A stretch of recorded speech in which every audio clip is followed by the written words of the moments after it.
What's up, everyone? Fast DFS Picks here. So we got a 6-game NBA slate here on January 29th, 2020. It's a Wednesday. As I said, 6 games starting at 6 o'clock.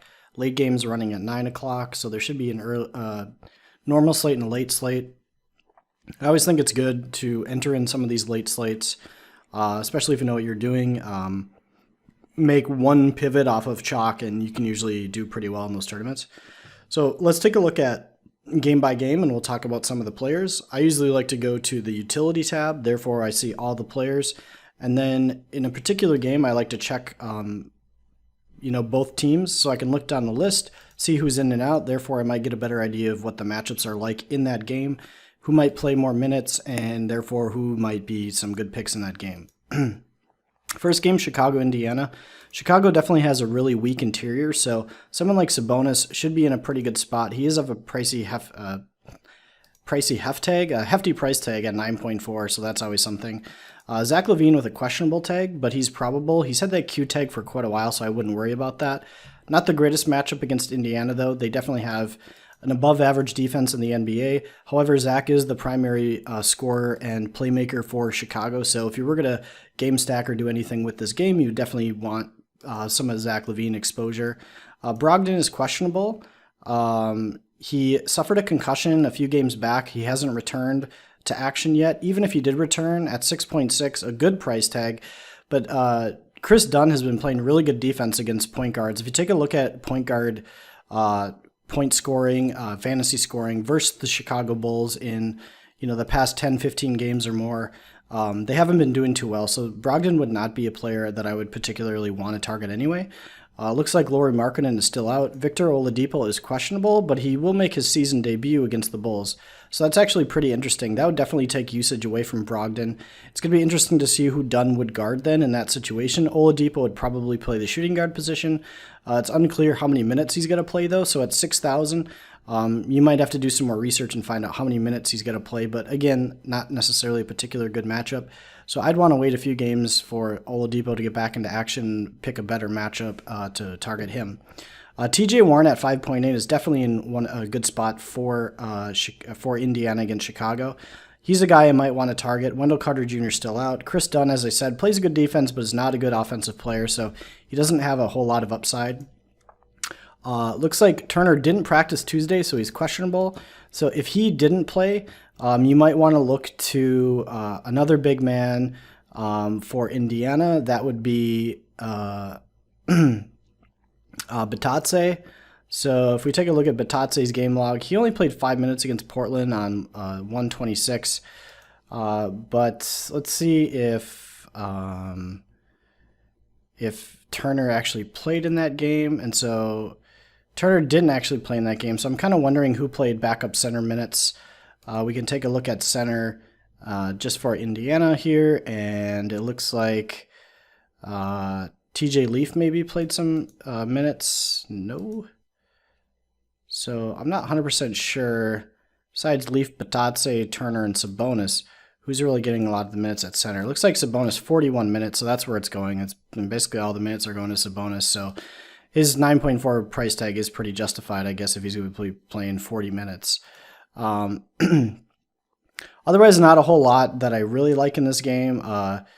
With Turner out, I definitely think that TJ Warren should pick up more of the scoring load, should play a lot of minutes, should potentially get more rebounds in a spot like that, but he is definitely more or less primarily a scorer, and he can have these big 50-point games. I expect him to get 25, maybe 30 real game points in a spot like this against the Bulls, because this is the part of the floor where they're definitely weakest, is in the mid-range, and guys who can play in that area of the court. So look for Sabonis and TJ Warren. Besides that, I don't really necessarily like too many Bulls. They run too many guys out that are playing mid-20s minutes. And then there's Zach LaVine, who has a big price tag in a good defensive matchup, so I'm not really looking there. Not a great game stack game. Only a few guys in Indiana that I really like. New York, Memphis. Memphis is on a back-to-back. I'm not sure if New York's playing tonight or not. We got Randall Morant and Jay Valor both having good games tonight. We We got Morris, Jaren Jackson. A lot of these prices are very reasonable on these guys. And none of, only a few guys are over 7K. So if you wanted to do a game stack, this might be a pretty good one. Definitely we'll look at one of the later games in Houston-Portland, which should be a pretty good one as well. I don't know that there's anyone here that I particularly am in love with, but it looks like Jay Crowder's out and Melton is out. So Memphis, that's why they were kind of popping in my projections today, is that with these guys out, there's definitely more scoring, rebounding, ball handling, things like that to go around to guys like Jay Val and guys like John Morant for playmaking. Should also be a decent spot for Brandon Clark off the bench. He should be getting mid-20s minutes at 4.9K. He can do some damage. Not sure about some of these other guys, Solomon Hill, Tyus Jones, these kind of fillers for Memphis. They are going to be on a back-to-back, but New York definitely is not like a good team, good defensive team. They could take advantage of this matchup for sure. Julius Randle, it looks like, is still playing mid-30s minutes, so at 8.3, he's viable. Not sure there's a whole lot of upside there necessarily, but that is to say Memphis is on a back-to-back, so we'll see. Wouldn't be the worst pick in the world because he's definitely getting plenty of solid minutes. Marcus Morris, it looks like, is back in the swing of things, getting a solid mid-30s minutes as well. He's kind of scoring dependent. He's kind of like a TJ Warren. I like TJ Warren more than him in this spot, so I would rather spend down to TJ Warren at like a small forward, power forward type of position. Jaren Jackson Jr. is probably my favorite pick in this matchup and in this game, so we'll look for him to have a big game versus New York. Moving on, Detroit, Brooklyn. Let's see who's in and out here. Andre Drummond and Kyrie Irving, both questionable. Left wrist sprain, we'll see what that's all about. Kyrie remains unclear. Not sure what's going on there. Kind of some drama with Kyrie lately, so we'll see. D Rose, I think he's not on. He had a right knee issue. I think he was held out of Monday's matchup due to right knee soreness. So those of you who had him, sorry, kind of unlucky, I think. I don't know how early that news came out. He probably should play a full slate of minutes, though. And he's been playing 30-plus recently, so his 7.6 price tag is justified. If Andre Drummond is out, that's in potentially even better. I don't know if that impacts Derrick Rose's usage all that much. Looking down the list, if Irving is out, Dinwiddie at 7.5 is definitely in play. I would be playing him. Jared Allen at 6.1 is absolutely in play here. He's been getting mid-30s or solid 30-plus minutes recently, as opposed to earlier in the year and even 6-7 games ago when he was still potentially getting mid-20s minutes to DeAndre Jordan. He's solidly in that 30-plus minute range now. So at 6.1, he's definitely viable, and if Andre Drummond is out, he should dominate the glass in this matchup. DeAndre Jordan, I don't think is that viable anymore. If you want to gamble and think that Jared Allen might get into foul trouble, you can do that, but I don't think he's that viable anymore. Taurean Prince at 5K, he's the type of guy who always puts in peripherals, and when he finally actually does score 20-plus points, he can have some monster fantasy games. I think he's more than viable in this game. I think he's a great tournament play.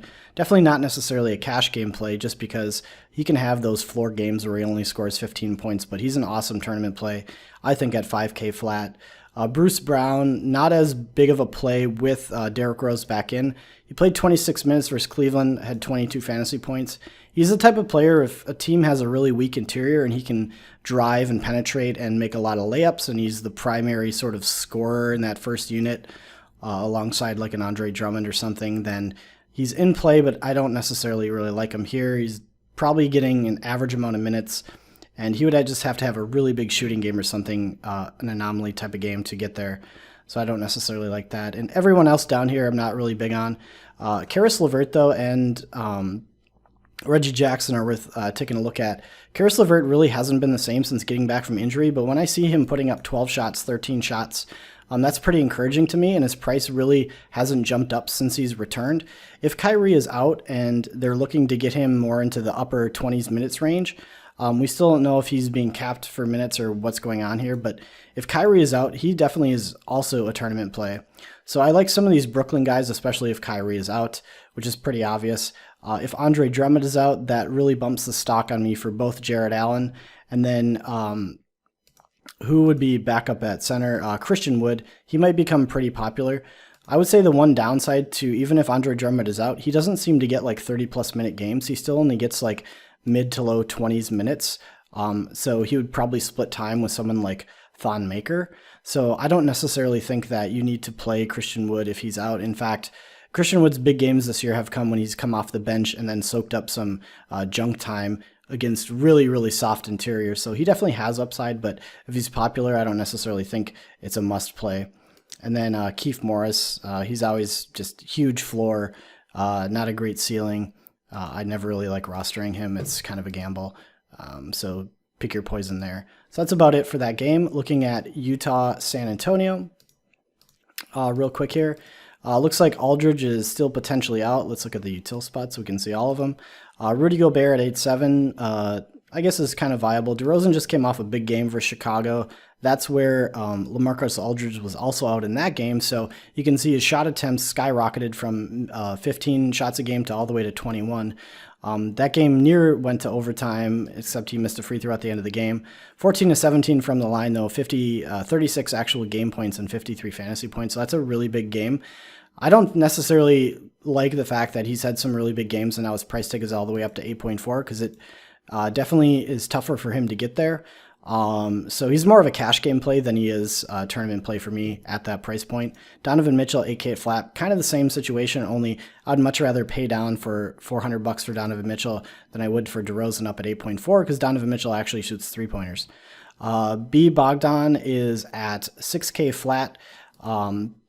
He's kind of been there all year long. He's a guy who actually doesn't really ever put up too many peripherals. So he needs to have like big actual game scoring to actually have a big game. You can see he scored 30 game points against Houston, but only 36 fantasy points. So you can see he really needs like really big scoring games to ever be a great play. That said, he does get you solid production, but at 6K, I think he's just like average in both cash and tournaments. So I wouldn't necessarily ever really roster him. Jakob Poeltl, if Aldridge is out, it looks like he got 36 minutes last game, scored 40 fantasy points. So if Aldridge is out again, he's definitely in play. I don't necessarily think that he's going to be able to have this kind of production because against Chicago, they have a really weak interior. And 13 rebounds maybe is not necessarily something he's going to be able to reproduce against a guy like Rudy Gobert. But that being said, if he's going to play 30+ minutes, he's definitely viable. Joe Ingles at 5.1, that's a low price tag. I wonder why his production and stuff has dipped lately. He was really being super productive and taking a lot of shot attempts, but recently his shot attempts dipped way back down into the single digits. Not sure what the cause of that is necessarily. Maybe it's because they picked up Jordan Clarkson. Speaking of him, he's at 4.2. It looks like he has not been all that productive with the Jazz recently, but he's taken close to double-digit shots. I could see in certain situations where now that his prices dipped down to 4.2, taking a shot on him in a tournament probably isn't that terrible of an idea. A guy like Derek White just has too icy of a floor, and San Antonio rotates a lot of guys out. So even with Aldridge out, I don't necessarily like anyone from San Antonio, and in this game in general, I'm not a huge fan of it. So that's about it for that game. Portland-Houston, on the other hand, should be pretty good. Looks like Westbrook will be back in action. This is an awesome spot for him if Harden is out. Harden's questionable. So if Harden is out, I think Westbrook probably becomes pretty popular, but definitely becomes a good play.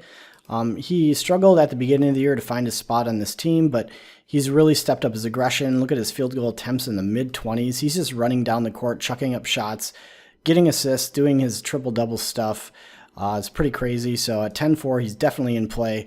If you think about his numbers in comparison to like a LeBron James, who's been at this kind of a price point all year, especially recently, he's definitely been at that kind of production level and exceeded that. So he has big upside, especially against a team like Portland, who is not very good, has been struggling defensively. And Westbrook likes to get to the rim, and even though they have Whiteside as a rim protector, there's not much else going on in the interior, and Portland gives up a lot of points in the paint. Lillard at 10.5, that's a little pricey for me. He's had some really big games recently. Geez, 92 and 84 and 70 fantasy points. That's just absurdly high. I didn't realize he had those big of games recently. I've kind of been out of touch. I think a lot of that is due to McCollum being out. So it looks like McCollum is back in play. So I don't know if he's going to be taking that many shots or necessarily playing that many minutes. I mean, these numbers are just absolutely crazy. 37 shots in a game. In this one, he shot 14 of 23 from the field. So that's a huge shot percentage completion. Still, I guess if you want to stack a game, maybe you want to look to stack Westbrook and Lillard as they go at it. I think there's some history there between these two guys. Hassan Whiteside at 8.5 is definitely in play, but I tend to steer away from him at when he gets up over 8K, unless I really know that it's a great matchup and he's going to be highly productive. He just has such a big floor, so he's definitely a tournament play. I wouldn't play him in cash. I think there's some other mid-range, cheaper center plays today on today's slate, with like Pirtle being there, with Jared Allen, with Sabonis, stuff like that. So Whiteside is not a priority for me on this slate. Then Carmelo Anthony is kind of settled into his appropriate price point. He's already played Houston, so there's no real revenge thing there or anything. So you don't have to worry about anything like that. Rivers' prices got jacked up because both Westbrook and Harden were out, so he's not really in play at 5K. Then you go on down the list, it's kind of the usual suspects, so nothing else really there that I like. So if you are going to play guys from this Houston game, I would mostly look for Westbrook.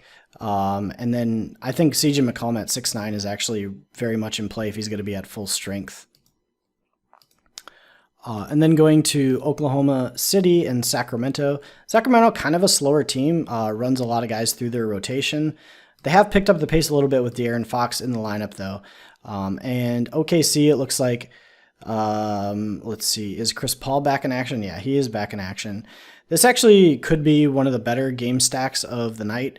If you wanted to go with both Chris Paul and De'Aaron Fox, I would not be opposed to that. It looks like Bagley is out, and Holmes is out. So that must mean more production for in the interior for someone for Sacramento. Who's actually going to be playing at center for Sacramento? Oh, it'd be Dwayne Dedmon. So Dwayne Dedmon is probably going to be really popular, but at 4K, he definitely can produce. So I would have no qualms with having him on my team. And then if we just go back through SGA, he's very hit or miss. He's definitely more of a tournament play. With Chris Paul back in the mix, I do think that might hurt him a little bit, but he definitely has upside in his arsenal. So I guess maybe Bielitsa would have a lot more rebound potential, may even play minutes at the 5 on the second team or something like that. So, and it looks like he's been playing big minutes recently. So with those guys still out, is Harry Giles in the lineup though? Where's he at? Harry Giles. Did he get traded? No, he's right here at 3.2. How many minutes has he played? He played 22 versus Chicago, but only 7 versus Minnesota. I'm not really sure what those minutes are all about. I wish I knew what kind of minutes he'd be playing, so it's hard to want to roster him. If Dedmon's going to be playing like 30-plus minutes, it's hard to really want to roster him. So if I were to throw together a lineup, let's go ahead and try that out.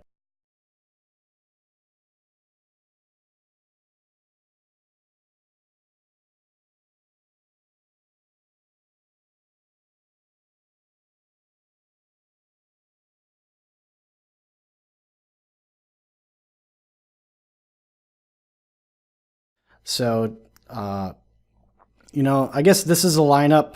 Use it if you want. Always check news, and we'll talk to you guys later.